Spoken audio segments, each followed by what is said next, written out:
avtomat kotyol ishlamay qoladigan bo'lsa, men bu avtomatda qanaqa qilib regirovka qilishni hozirlarga o'rgataman.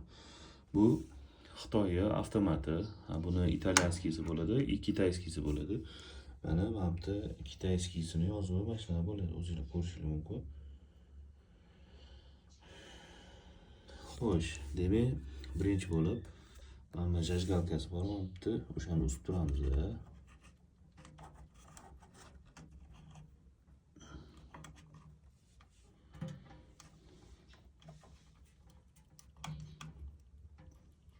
Mana qora ip bo'ladi. Mana zajgalkasi uzildi, qora ip uzildi. Uzilgandan keyin atyorkani olib mana bu yerda ochamiz.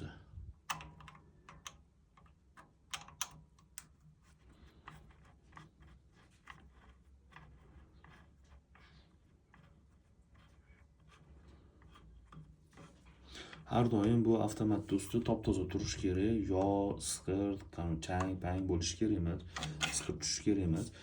Mana avtomatning ichi ham top-toza turishi kerak. Men uni kun tozaladim buni.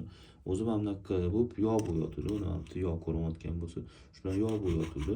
O'zi bilan yog' bo'yib yotishi kerak emas, top-toza bo'lishi kerak. Avtomatingiz, misol uchun men bu ustidan bosib turib, yoqqaningizda, mana buni bosib turib, yoqqaningizda avtomat yonmay o'yin qiladigan odati bor. O'shanda ustiga chaqirib 300 ming 400 ming rasxodingizdan ko'ra o'zingiz mana regirovkani ko'rib oling. Regirovka qanaqa turibdi. Mana atyorka bilan burilgan minusovoy. Bu plyusovoy ekan. Mana shu minusovoyi o'ngga ozgina o'ngga buring, mana buni yoqib ko'ring. Ozgina yana chapga burab ko'ring, mana buni yoqib ko'ring. Mana shunaqa qilib o'ngga chapga regirovkani ozgina burab, regirovkani to'g'irlab keyin orqasiga qaytarib qo'ysangiz, uje ishlab ketadi. Bu avtomat narsa, miyali narsa, bir xil payt shunaqa o'yin qilib qoladi. O'sha o'yin qilganda lishniy rasxod qilmasdan mana shunaqa qilib tuzatsanglar bo'ladi. Keyin yana bitta narsa, garelkani men kecha yechib tozaladim. Mana bu yerda ikkita bolti bor, ko'ryapsizlar. Mana shu boltni yechib, garelkaning ichini tozalaylik.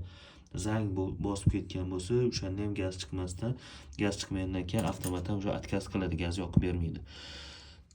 Video manfaatli bo'lgan bo'lsa, shunaqa avtomat garelka qidirib yurgan tanishinglarga, qanaqa qilib tuzatsam ekan deb yurgan tanishinglarga tashlab qo'yinglar. Salomat bo'linglar.